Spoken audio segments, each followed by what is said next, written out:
falar com você agora nesse momento, ligado à competência da nossa matéria, eu quero falar sobre incompetência. A incompetência que diz respeito às ações propostas em violação às regras de competência do Código de Processo Civil. A incompetência do juízo, gente, ela deve ser alegada pelo réu em preliminar na contestação, ou seja, sempre preliminar, é o ideal.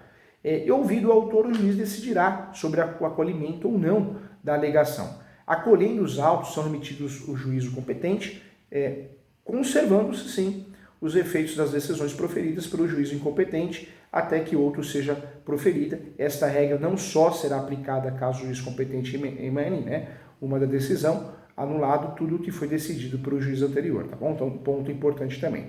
Existe a incompetência absoluta, ainda falando de competência, a incompetência absoluta é quando tratamos da violação de regras de fixação de competência em razão da matéria, da pessoa, da função. Então, eu distribuo uma ação de uso capião. Só que tem uma vara especializada. Tem uma vara especializada de riscos públicos. Só que eu distribuí na vara civil.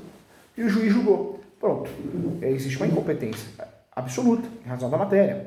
Então, nesses casos, por dizer respeito às normas de ordem pública, a violação não será admitida, nem pode ser relevada, né? Não pode deixar para lá. Mesmo que a incompetência absoluta não seja alegada pelo réu, gente, eu trago isso que é importante também, em preliminar da contestação, ela pode ser reconhecida de ofício pelo juiz ou alegada em qualquer outro momento pelas partes. E se o processo correr no juízo incompetente, até o trânsito julgado, esta é nula, né, sendo cabível a ação incisória, certamente, tá bom? Um exemplo que eu trago também, vai ficar bem didático, se a causa envolver união e for ajuizada perante o juizado estadual, teremos uma incompetência que viola o critério de fixação pautado na pessoa.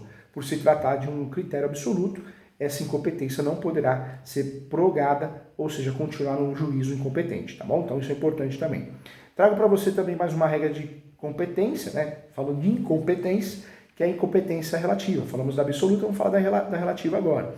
A incompetência relativa, gente, quando tratamos da violação de regras, né, de fixação de competência em razão de território, valor da causa, nesses casos estamos tratando de interesse das partes.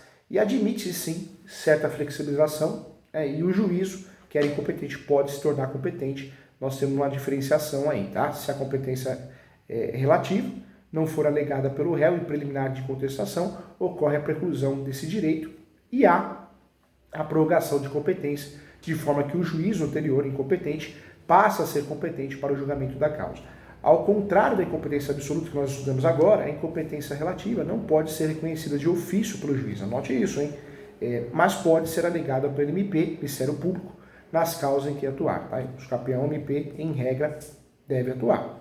Tem uma discussão muito grande sobre isso, mas em regra atua, porque a gente pede manifestação. Trago um grande exemplo sobre isso, hein?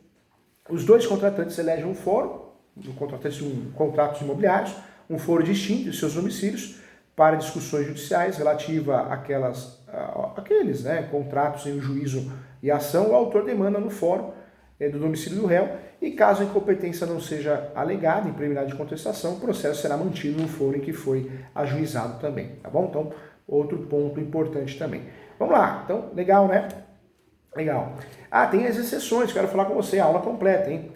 Professor Júlio, há exceções à competência relativa? Sim. Então vamos lá. Há dois casos em que a competência fixada em razão do território e competência fixada em razão do valor da causa não são relativos, né?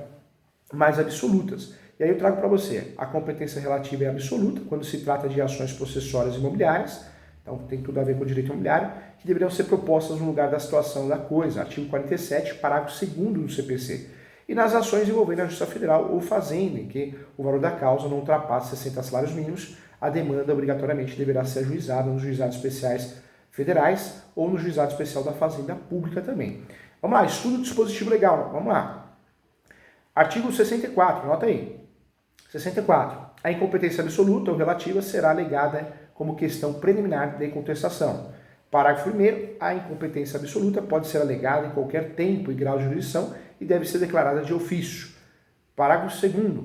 Após a manifestação da parte contrária, o juiz decidirá imediatamente a alegação de competência. Parágrafo 3º. Caso a alegação de incompetência seja acolhida, o autor serão remetidos ao juízo competente. Ok? Então, interessante, então, importante, hein?